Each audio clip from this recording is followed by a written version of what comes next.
Ku rindukan kediamanmu, bawaku lebih dekat, selalu di hatimu. Ku percaya penuh padamu, inilah hidupku.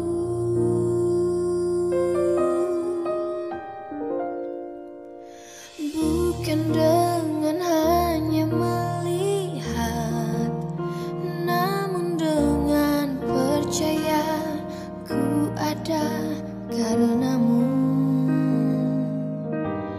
Ku berikan seluruh hidupku hanya kepadamu.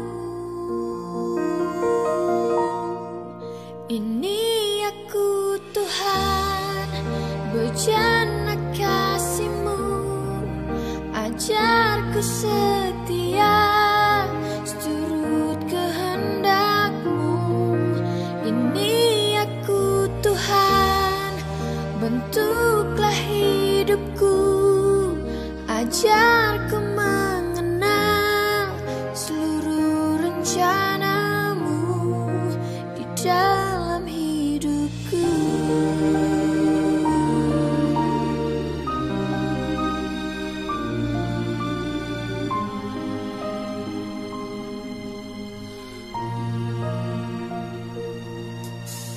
Ku rindukan kediaman-Mu, bawaku lebih dekat, selalu di hati-Mu.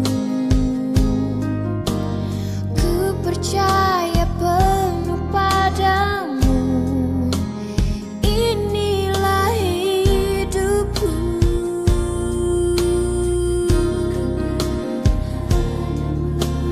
Bukan dengan hanya melihat, namun dengan percaya ku ada karenamu. Ku berikan seluruh hidupku hanya kepadamu. Ini aku Tuhan, bejana kasih-Mu, ajarku setia, seturut kehendak-Mu. Ini aku Tuhan, bentuklah hidupku, ajarku mengenal seluruh rencana-Mu di dalam hidupku.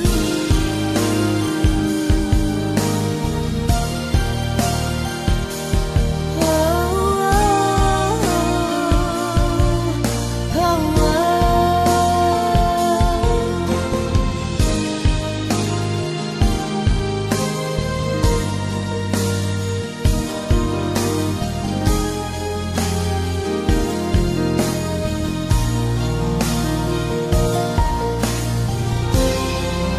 Ini aku Tuhan, bejana kasih-Mu, ajarku setia, seturut kehendak-Mu. Ini aku Tuhan, bentuklah hidupku, ajarku mengenal seluruh rencana-Mu dalam hidupku.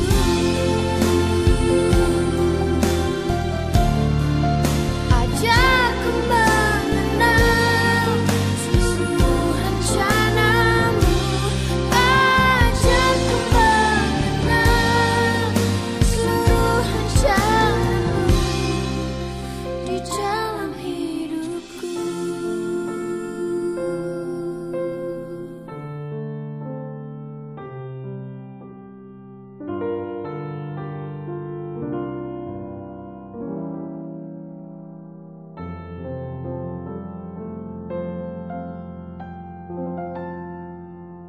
Shalom, apa kabar Bapak Ibu sekalian dikasih Tuhan? Sungguh senang kembali pada saat ini kita boleh bertemu kembali dalam program Sapa Sahabat Kristus. Bapak Ibu dikasih Tuhan, sungguh merupakan suatu kerinduan dari setiap hamba Tuhan, majelis gereja, semua pengurus, fasilitator kakak, agar kita boleh terus-menerus disatukan dalam program ini dan kita boleh sama-sama menyaksikan kebesaran Tuhan. Walaupun kita berada dalam kondisi yang tidak normal, kita melihat Tuhan kita adalah Tuhan yang menyatukan kita melalui setiap renungan, setiap firman yang dibagikan bagi kita semua. Bapak dikasih Tuhan, pada saat ini saya ingin mengajak kita merenungkan satu bagian yang begitu luar biasa yang diambil dari Perjanjian Lama, dari 1 Samuel. Saya ajak kita semua membuka 1 Samuel pasal 13. 1 Samuel 13, kita mulai dari ayat yang ke-6. Ketika dilihat orang-orang Israel bahwa mereka terjepit sebab rakyat memang terdesak, maka larilah rakyat bersembunyi di gua, teluk batu, bukit batu, liang batu, dan perigi. Malah ada orang Ibrani yang menyeberangi arungan sungai Yordan menuju tanah Gad dan Gilead. Sedang Saul masih di Gilgal dan seluruh rakyat mengikutinya dengan gemetar. Ia menunggu 7 hari lamanya sampai waktu yang ditentukan Samuel. Tapi ketika Samuel tidak datang ke Gilgal, mulailah rakyat itu berserak-serak meninggalkan dia. Sebab itu Saul berkata, bawalah kepadaku korban bakaran dan korban keselamatan itu. Lalu ia mempersembahkan korban bakaran. Baru saja ia habis mempersembahkan korban bakaran, maka tampaklah Samuel datang. Saul pergi menyongsongnya untuk memberi salam kepadanya. Tapi kata Samuel, apa yang telah kau perbuat? Jawab Saul, karena aku melihat rakyat itu berserak-serak meninggalkan aku, dan engkau tidak datang pada waktu yang telah ditentukan, padahal orang Filistin telah berkumpul di Mikmas. Maka pikirku, sebentar lagi orang Filistin akan menyerang aku di Gilgal. Padahal aku belum memohonkan belas kasih Tuhan. Sebab itu aku memberanikan diri, lalu mempersembahkan korban bakaran. Demikian sampai 12 dulu Bapak Ibu kasih Tuhan. Renungan pada hari ini saya beri tema, mengapa saya tidak boleh? Mengapa aku tidak boleh? Ya, mengapa tidak boleh? Bapak Ibu kasih Tuhan, kata tidak boleh adalah kata yang boleh dikatakan sangat tidak ingin kita dengarkan, yang sangat tidak enak bagi kita semua. Kita tidak pernah mau kalau ada orang mengatakan tidak boleh. Apalagi kalau yang dikatakan tidak boleh itu sebenarnya sesuatu yang berada dalam hak kita, dalam bagian kekuasaan kita. Misalnya Bapak Ibu dikasih Tuhan, saya mau masuk ke kantor saya. Lalu Bu Suci bilang, Pak tidak boleh masuk. Wah, itu pasti rasanya tidak enak ya. Kenapa nggak boleh? Kan kantor saya sendiri. Kenapa bisa dilarang-larang? Betul ya Bapak Ibu ya. Atau misalnya Bapak Ibu adalah seorang pemimpin atau pemilik toko atau perusahaan. Bapak Ibu mau masuk ke satu ruangan, tiba-tiba pegawai Anda mengatakan tidak boleh.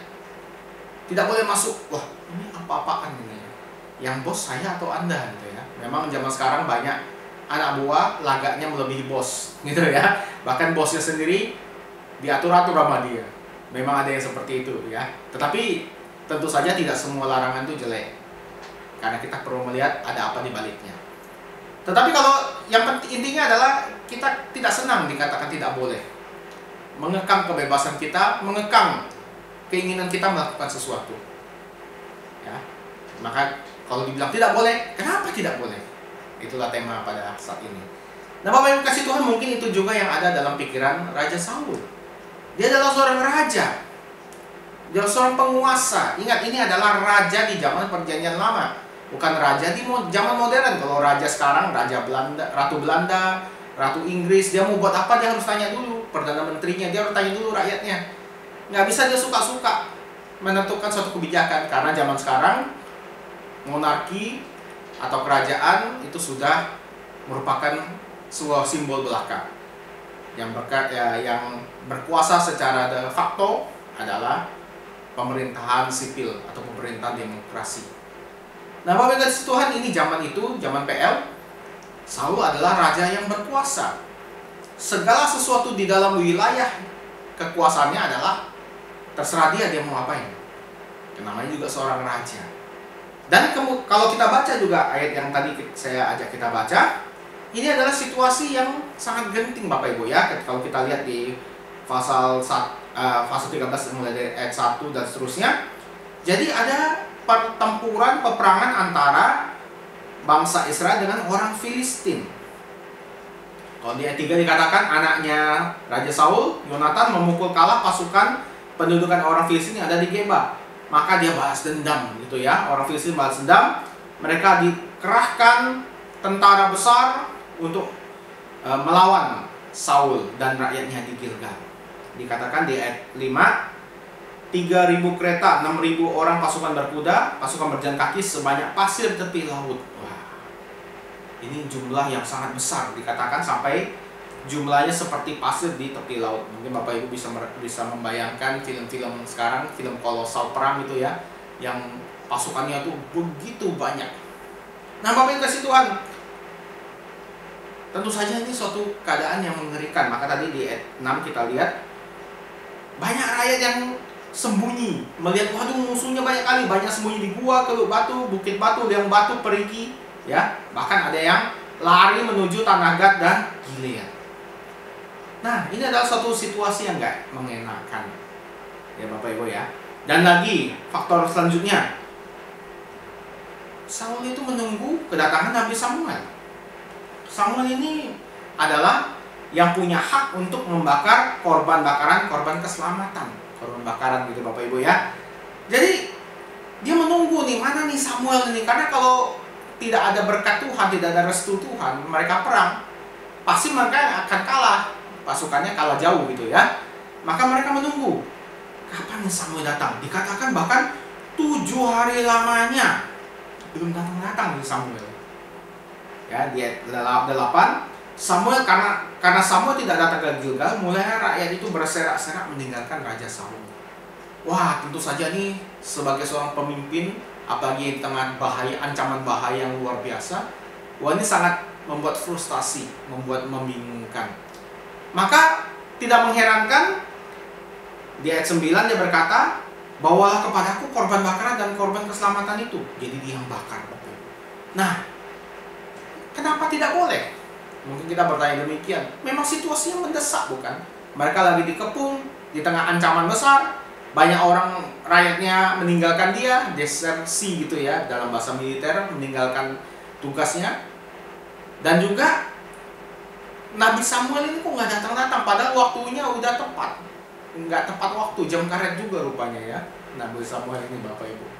Jadi tentu saja Saul merasa, ini kan saya sebagai raja. Kalau Nabi Samuel tidak datang, yang menggantikannya ya tentu saja saya.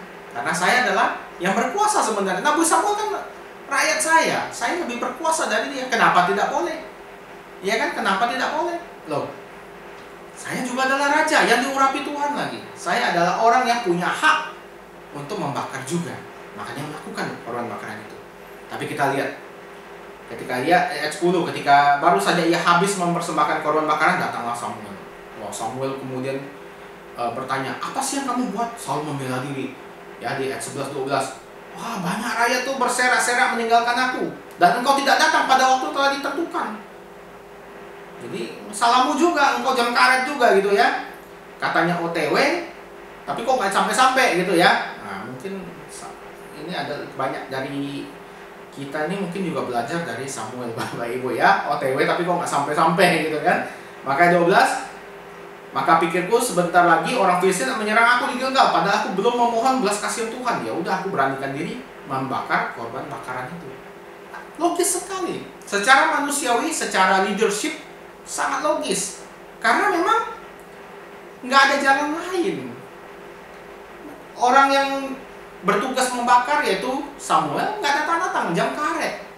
Sedangkan ini sedang genting nih, bentar lagi kita mau diserang nih. Ya udahlah, Tuhan mengerti kok.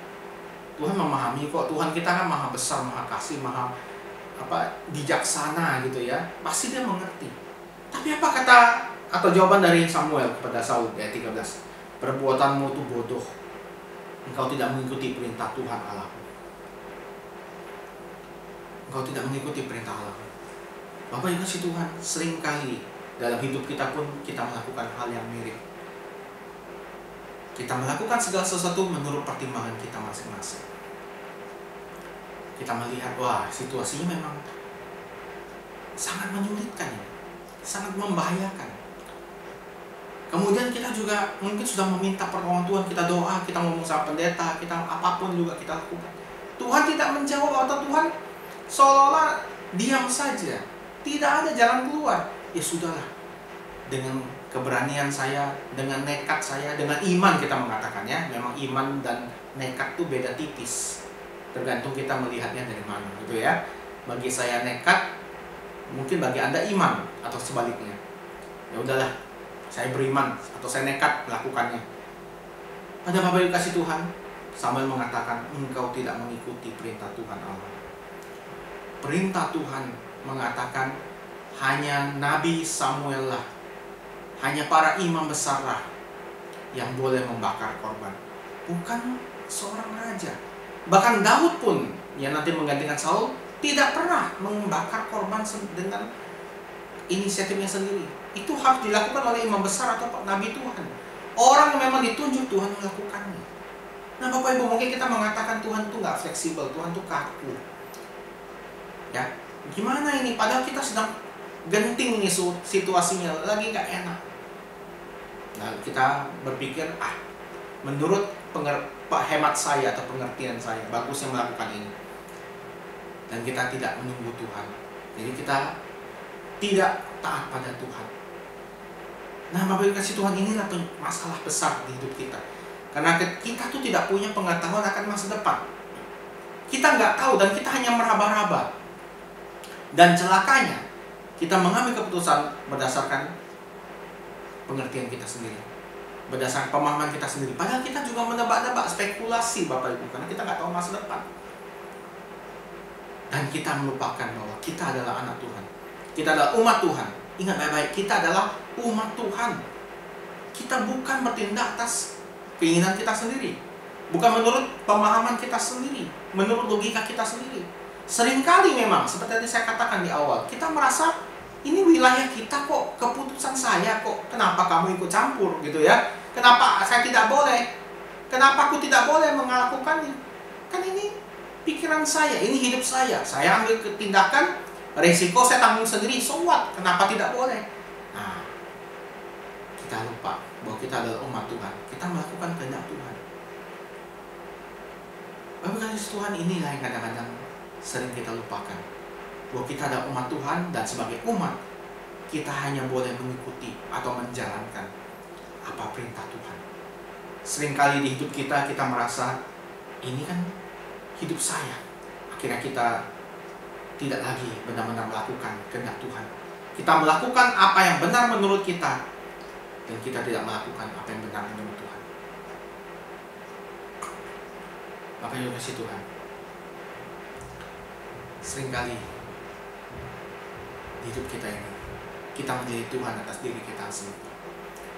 Kita menjadikan pemahaman kita sebagai petunjuk untuk apa yang mau kita lakukan di depan, bukan kehendak Tuhan. Bahkan mungkin kita sendiri mengatakan dengan jujur, kita nggak tahu apa itu kehendak Tuhan. Kehendak Tuhan itu apa, Pak? Apa kehendak Tuhan? Tuhan tidak pernah berbicara pada saya. Memang Bapak Ibu, kalau berbicara dengan suara langsung di telinga kita, saya pun tidak pernah mengalaminya Bapak Ibu. Saya nggak tahu suara Tuhan itu seperti apa. Dan saya percaya Tuhan tidak bisa langsung berbicara langsung pada saya. Bukan karena Tuhan tidak sanggup, tidak maha kuasa, tapi karena saya tidak mungkin mendengar dengan telinga saya yang berdosa ini. Suara Tuhan itu begitu mulia, tidak mungkin saya sanggup menerimanya. Maka Tuhan tidak pernah berbicara langsung dengan saya. Tapi Bapak Ibu, Tuhan berbicara melalui Roh Kudus yang ada dalam hati kita. Roh Kudus inilah yang menggerakkan kita. Roh Kudus inilah yang memberi pengertian bagi kita. Mungkin kita pernah mengalami, kita mau melakukan sesuatu, tiba-tiba hati kita merasa tidak enak. Tiba-tiba di kepala kita ada muncul pemikiran-pemikiran yang berbeda. Atau di telinga kita seolah-olah ada seorang yang membisikkan yang berbeda. Misalnya kita mau melakukan A, di hati kita kok kayaknya nggak sejahtera ya, nggak damai sejahtera ya. Di pikiran kita, yang saya lakukan ini benar atau enggak ya? Nah, itulah suara Tuhan bagi kita, Bapak Ibu. Itulah suara Roh Kudus dalam diri kita. Kalau kita sudah percaya Tuhan sungguh-sungguh jadi anak Tuhan, Roh Kudus ada dalam diri kita. Kalau tidak, ya memang tidak ada Roh Kudus, tidak ada yang berbicara pada kita, suka-suka kita. Maka jangan heran banyak orang merasa Kristen, mengaku Kristen, hidupnya tidak benar. Kenapa? Mungkin tidak ada Roh Kudus dalam dirinya. Mungkin belum sungguh-sungguh bertobat percaya pada Tuhan. Tapi kalau kita yang sudah sungguh-sungguh ada Roh Kudus dalam hati kita. Dan saya percaya Raja Saul pun ketika dia mau melakukan ini, ada gerakan, desakan untuk tidak melakukannya. Tapi ya itu, memilih melawan Tuhan. Tapi kasih Tuhan, bagaimana dengan diri kita? Apakah kita masih terus melawan suara Tuhan, melawan perintah Tuhan, atau bahkan kita tidak tahu perintah Tuhan itu apa? Maka itulah pentingnya kita untuk selalu punya hubungan baik dengan Tuhan. Ya, kita memiliki kerohanian benar, disiplin rohani benar, saat teduh memuji Tuhan, mendengarkan firman. Itulah pentingnya supaya kita belajar peka dengan suara Tuhan. Kita belajar taat dan kita belajar sungguh-sungguh mendengarkan Tuhan maunya apa. Itu yang penting Bapak Ibu dikasih Tuhan. Supaya kita tidak mengalami apa yang dialami oleh Raja Saul, dia ditolak Tuhan. Bahkan atas tindakannya ini dan tindakan-tindakan lainnya, Tuhan mengoyakkan tahta kerajaan Israel dari keluarganya. Kita tahu dalam sejarah Israel nanti Saul mati juga di dalam peperangan dan kerajaan diambil alih oleh keluarga Daud. Ketika Tuhan tidak berkenan dengan kita, maka Tuhan bisa membuang kita semua Bapak Ibu. Tuhan tidak mau memakai kita dalam pekerjaannya. Karena memang hidup kita dunia ini adalah sebagai hamba Tuhan, sebagai pelayan Tuhan. Bapak Ibu jangan berpikir kita di dunia ini hidup hanya untuk diri kita sendiri, hanya untuk bisnis kita, keluarga kita.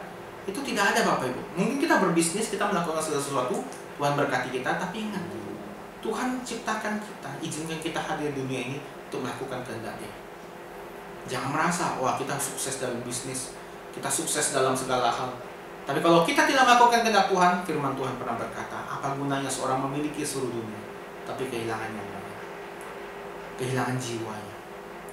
Apa gunanya kita memiliki segala sesuatu, dikenal sebagai orang hebat, tapi Tuhan tidak berkenan pada kita? Karena ingat, hidup kita tuh bukan hanya di dunia ini. Dunia ini hanya sebagai hidupan sementara, hidupan kesempatan melayani. Nanti setelah kita mati, nah itulah kehidupan sesungguhnya, afterlife. Nah, bagaimana pilihan kita Bapak Ibu? Apakah kita masih berkata, mengapa aku tidak boleh? Dan kita memaksakan kehendak kita pada Tuhan? Atau kita menjadi orang-orang yang tunduk pada Tuhan? Tuhan, aku melakukan ini, nyatakan kehendak-Mu, boleh atau tidak? Tuhan, apakah ini bagian yang memang Engkau ingin aku lakukan? Biarlah kita semua senantiasa taat pada Tuhan, tidak mengalami, tidak menjalani apa yang dilakukan Raja Saul, dan tidak sampai kita ditolak oleh Tuhan seperti Raja Saul. Mari kita berdoa Bapak Ibu kasih Tuhan. Tuhan, kami sungguh bersyukur, berterima kasih pada kesempatan ini kami boleh belajar dari kehidupan pengalaman pribadi Raja Saul. Kondisi yang mendesak, yang sangat genting, situasi yang seolah-olah mengharuskan kami mengambil alih sesuatu, dan juga ketika kami tidak bisa mengandalkan segala sesuatu, mengandalkan siapapun, maka kami cenderung mengambil keputusan untuk diri kami sendiri, mengambil sikap untuk melakukan tindakan yang mungkin tidak sesuai dengan kehendak Tuhan, yang mungkin melawan firman Tuhan. Dan kami melihat Tuhan tidak berkenan lagi kepada Saul. Tuhan tidak berkenan kepada hamba-hamba yang tidak taat, yang melakukan segala sesuatu menurut kehendak-Nya masing-masing. Tuhan mau memiliki hamba-hamba yang tunduk, yang taat pada Tuhan. Tuhan, ampuni kami, mungkin hidup kami seringkali melakukan hal yang sama. Kami tidak tahu apa kehendak Tuhan, dan kami tidak mau repot mencari kehendak Tuhan. Kami mengambil keputusan untuk diri kami sendiri. Kami melakukan segala sesuatu menurut pertimbangan pemikiran kami sendiri. Padahal mungkin kami sedang melawan kehendak Tuhan, tidak melakukan kehendak Tuhan, bahkan kami mengambil alih pekerjaan Tuhan yang Tuhan tidak menyuruh kami lakukan. Tuhan, ampuni kami, tolong kami Tuhan, supaya kami belajar taat pada Tuhan, belajar mencari kehendak Tuhan, belajar mengenal kehendak Tuhan, dan belajar untuk taat pada kehendak Tuhan. Karena hidup kami di dunia ini bukan untuk diri kami sendiri, bukan untuk pribadi kami, tapi kami hidup di dunia untuk melayani pekerjaan Tuhan. Tuhan izinkan kami ada untuk melayani pekerjaan Tuhan di dunia ini. Tuhan tolong kami biar kami belajar taat, belajar setia. Dan kami belajar tidak melakukan hal yang dilakukan Raja Saul. Meskipun kondisi seolah-olah memungkinkan, meskipun situasi memungkinkan kami, memberi kami kesempatan melakukan itu, tapi kami tidak boleh mengambil alih posisi Tuhan dalam hidup kami. Kami adalah hamba yang harus taat pada kehendak Tuhan kami. Terima kasih Tuhan, biar kami belajar hidup yang benar, tidak melakukan hal yang salah lagi Tuhan. Dan kami belajar untuk tunduk taat 100% pada Tuhan. Tuhan, pada saat ini juga kami mau mendoakan untuk semua saudara-saudara seiman kami, khususnya jemaat simpatisan GKI Pekanbaru maupun orang-orang lainnya. Tuhan, di antara kami jika ada yang memiliki sakit penyakit, kembali kami berdoa Tuhan kiranya yang berkenan untuk mau menyembuhkan, memberikan kelegaan, memberikan kekuatan untuk boleh menghadapi sakit penyakit. Tuhan, di antara kami jika ada yang memiliki masalah dan ekonomi yang belum pulih karena pandemi COVID-19 ini, Tuhan tolong kami belajar untuk sungguh-sungguh bersandar pada Tuhan. Dan Tuhan, kami percaya janji-Mu bahwa Tuhan tidak meninggalkan anak-anak-Mu. Biar kami boleh hidupi dengan setia, dan kami percaya penuh bahwa Tuhan selalu menyediakan yang cukup bagi kami. Tuhan berkati kami jika di antara kami ada yang punya masalah, baik itu rumah tangga maupun pribadi yang begitu berat. Tuhan tolong berikan kelegaan, berikan kasih sayang, berikan suatu pikiran jernih, kebijaksanaan, biar kami dapat terus bersandar pada Tuhan, dan kiranya Tuhan berkenan mendengarkan segala seru doa kami yang penuh dengan masalah penderitaan ini. Terima kasih Tuhan, Kau berkati kami semua di tengah-tengah situasi yang tidak memungkinkan kami berkumpul secara fisik. Biar kami boleh terus setia dalam ibadah-ibadah kami, setia dalam disiplin rohani kami. Tuhan, beri kami kesempatan untuk boleh beribadah kembali dalam waktu dekat. Berikan kami kesempatan untuk boleh hidup normal seperti sedia kala. Kami berdoa Tuhan, kiranya Engkau berkenan melakukan sesuatu di tengah COVID ini Tuhan. Karena kami tahu apapun penyakit, masalah yang ada, Tuhan lebih besar dari masalah itu. Jika berkenan, kiranya Engkau boleh menghalau virus ini dari antara kami semua Tuhan, dari muka bumi ini. Atau jika Engkau berkenan, biar Engkau memberkati pekerjaan para ilmuwan, para dokter mencari antivirus atau obat yang tepat. Tuhan, kami berdoa kiranya serangan COVID ini boleh berlalu dan kami boleh terus setia pada Tuhan. Biarlah kami boleh segera berkumpul kembali, kami boleh kembali menata hidup kami, dan boleh kembali melayani Tuhan dengan setia, dengan serius.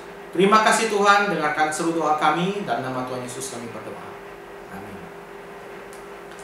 Bapak kasih Tuhan, seperti biasa kami mengundang Bapak Ibu untuk boleh mengirimkan pokok-pokok doa bagi kami semua, atau mungkin melakukan chatting gitu ya di YouTube ini, biar kita boleh saling mendoakan, saling mengetahui kondisi masing-masing. Dan Bapak Ibu kasih Tuhan, jangan kita kemudian menjadi lemah, menjadi kendor.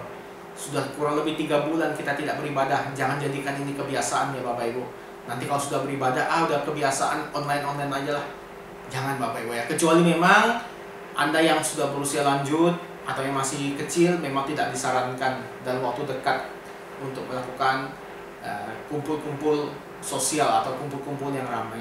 Tapi Bapak Ibu, terus dalam hatimu, dalam dirimu, dalam keluargamu, ingatlah bahwa kita terus harus bersandar pada Tuhan. Jangan menjauhkan diri dari pertemuan ibadah. Ya, jadi meskipun tidak ada secara fisik, jangan menjauhkan diri dari pertemuan-pertemuan ibadah, termasuk di online ini. Kiranya kita boleh terus setia, dan Bapak Ibu boleh mengirimkan pokok-pokok doa ataupun info-info yang mungkin Bapak Ibu tahu tentang anggota gereja kita ataupun simpatisan atau siapapun juga yang butuh bantuan. Kita memang bukan juru selamat, kita bukan sinterklas yang bisa membagi semua orang, membuat semua orang bahagia. Tapi kita berusaha untuk boleh menjangkau, melayani sebanyak mungkin orang yang memang membutuhkan. Sampai jumpa di lain kesempatan Bapak Ibu, Tuhan berkati kita semua.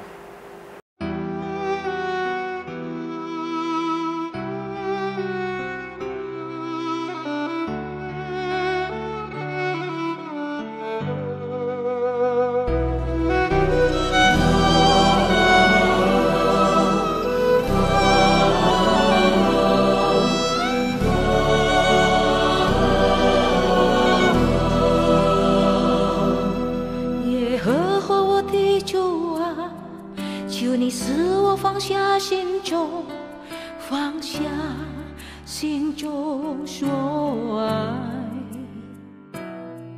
耶和华我的主啊，求你使我大水心中我想，直到我在敬拜中献上自己为祭，无怨无悔永不回头，直到我在祭坛那里得着命定，无怨无悔我在这里。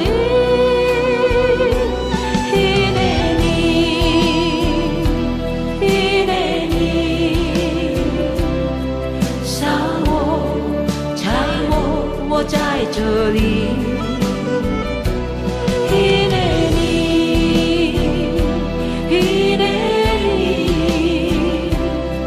杀我，拆我，一年里。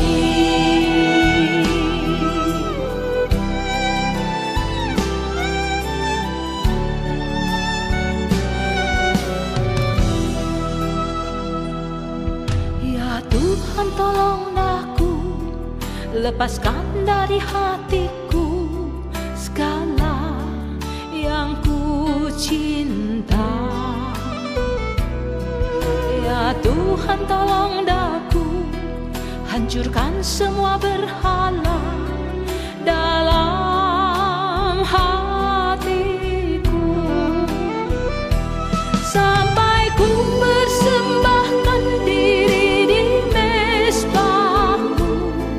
Tiada sesal tak berbalik, sampai ku di mezbahmu mendapat perintahmu. Tiada sesalku di sini.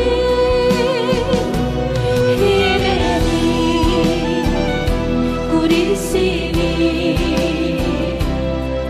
Utus aku, ku di sini.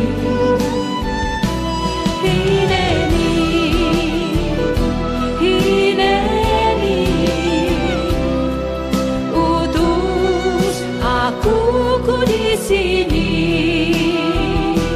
直到我在敬拜中献上自己为祭，无怨无悔永不回头，直到我在祭坛那里得着命定，无怨无悔我在这里。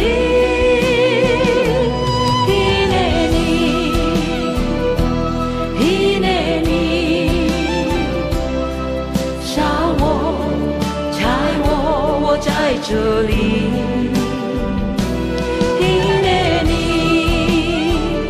一年里，杀我，拆我，一年里，为这世界黑暗的角落，我在这里，为那不曾被安慰的灵魂。在这里，一年里，我在这里，一年里，一年里，ku di sini, utus aku, ku di sini.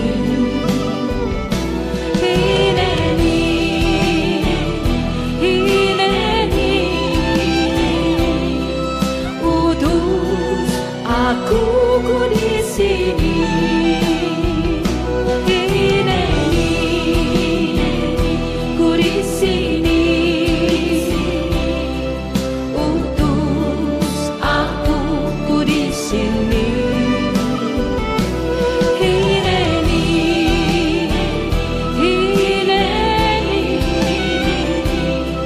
utus aku, ku di sini. Bagi dunia yang gelap aku di sini, bagi jiwa yang